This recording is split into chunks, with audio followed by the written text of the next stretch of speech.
हम भोजपुरी गायक पंकज सिंह मेदनी एक बार फिर माता के दरबार में मधुर भजन लेके आयल बानी।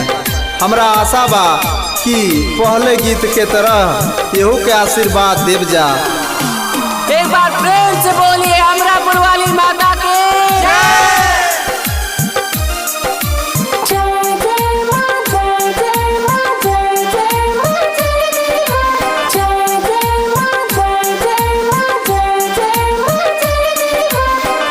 चम चम चमकेला माई के मंदिरिया, चम चम चमकेला माई के मंदिरिया, मुकुटवा हमारा माता के, मुकुटवा हमारा माता के, चम चम चमकेला माई के मंदिरिया, मुकुटवा हमारा माता के, मुकुटवा हमारा माता के, मुकुटवा हमारा माता के।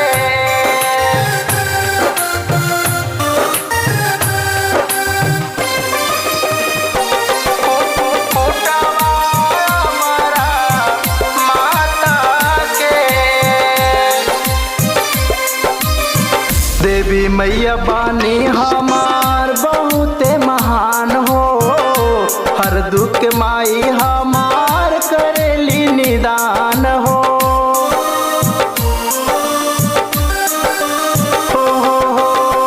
देवी मैया बानी हमार बहुते महान हो, हर दुख माई हमार करेली निदान हो। निमिया के छाँव में बैठली मयरिया,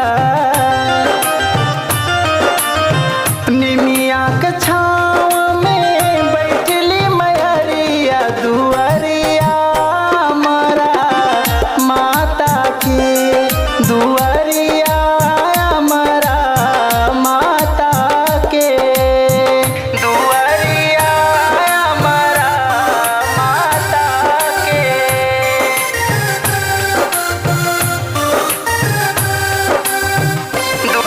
दुआरिया हमारा माता के।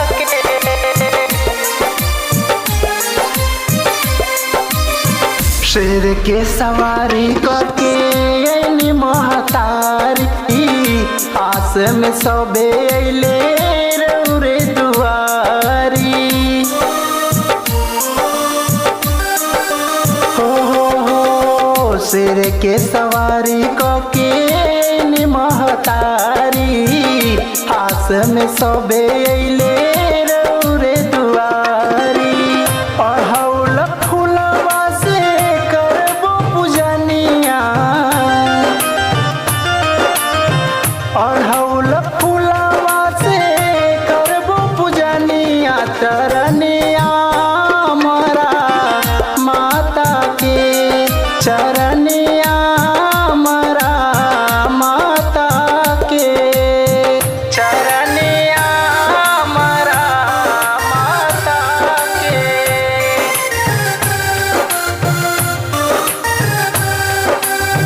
चरनिया हमारा माता के।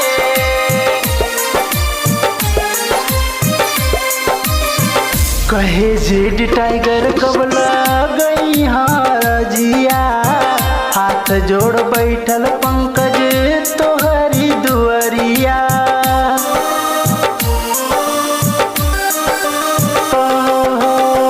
कहे जेड टाइगर कबला गई है हारजिया, हाथ जोड़ बैठल पंकज तोहरी दुआरिया। कहे राम प्रताप माई फेर द नजरिया, यही नवरात्र में फेर द नजरिया, चरनिया